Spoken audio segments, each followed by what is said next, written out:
Hello. Today I'm going to be talking about gun control. Gun control is one of the highly debatable topics. It's been all over the news lately, especially with all the mass shootings going on, like Orlando, Sandy Hook, and San Bernardino. There are many more that people don't know about either. There's Wilmington, Delaware, Oakland, California, Fresno, California, Brooklyn, New York, Chicago, Illinois, Webster, Minnesota, Stockton, Minnesota, Panorama City, California, Roswell, New Mexico, and Charlotte, North Carolina, and many, many more.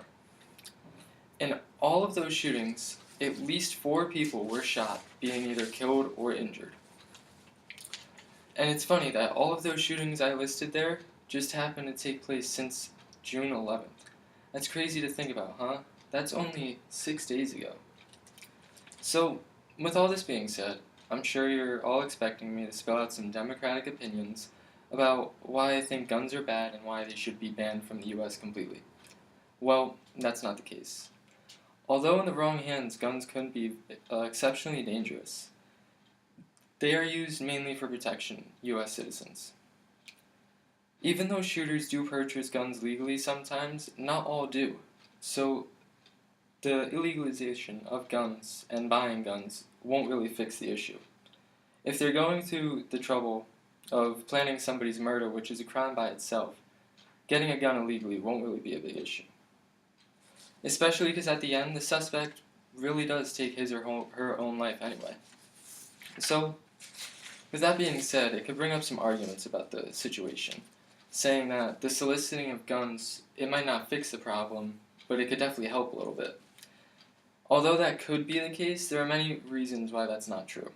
One, if the shooters, like I said, are going through the trouble to carry out such a crime like mass shootings and mass killings, what's a little bit of extra time to try to acquire a gun illegally going to hurt? 2, proof.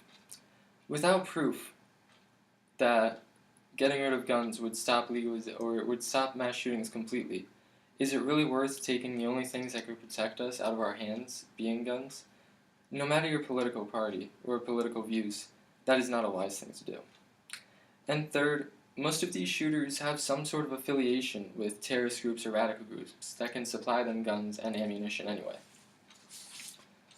So, clearly with the world we live in, social media has taken its side on the situation. Having a few very well-written stories representing both sides for and against gun control, shared around Facebook, Twitter, and other social media applications. So with all these posts being posted over and over again, what is the general consensus? Well, with the exception of very large shootings like Sandy Hook and other shootings like that, the American people are pretty split. According to this chart, the closer you get to the modern day, which is farther up here, the more the support for and against gun control gets more evenly. Now, with the exception of years with very large mass shootings, most recently being 2010, 2011, and 2012, the chart shows that the Americans' support and not support for gun control is pretty even. Another reason gun control is so difficult, it's such a difficult decision, is because the Second Amendment, the right to bear arms, obviously. The right to bear arms is our Second Amendment, and changing that could be an issue. We all know what happened last time we changed an amendment. The prohibition is actually a stepping stone for this argument. When trying to ban alcohol from the US, what happened? There were way more crimes committed to try to sell, make, and consume alcohol. So, why am I, and why do I, think that we should never have guns banned or take away from the US citizens? Well, several reasons actually. First of all, there is murder out there. We can't protect ourselves from attacks without guns. Shooters tend to target less strict areas, meaning they aren't going to target a prison for a mass killing. No, they're going to target schools, movie theaters, malls, and so on.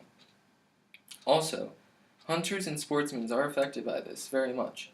Although only being a small number, people are professional hunters and sharpshooters. gun control would single-handedly be the cause to lose their work. And another thing, gun laws have been put into place in some other countries, Russia being one of them, and the crime rate has increased a staggering amount. In countries that gun laws are not a thing, like Norway, where over 30% of the population owns some sort of pistol or handgun, they have the lowest murder rate in Western Europe. Why? Because criminals know that about 1/3 of people have the means to be just as deadly as them, in self-defense, of course. One of our founding fathers, Ben Franklin, actually once said, democracy is like two wolves and a lamb, voting on what to eat, and liberty is a well-armed lamb. What happens if that lamb isn't well-armed? Sure, we don't exactly lose our liberty, but how would said lamb protect itself in such a situation? Guns don't kill people. People kill people. The people behind the guns who make the wrong decisions is the reason we have mass shootings and shootings in general. We need to learn that as a nation and as people and U.S. citizens before we do anything like banning guns and taking it away from us. Thank you very much.